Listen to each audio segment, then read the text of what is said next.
the Holiness International Apostolic Faith Church.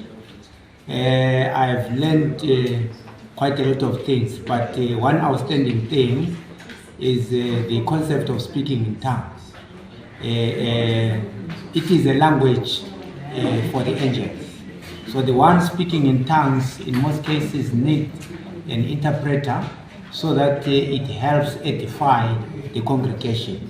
Without interpretation, the congregation does not benefit much.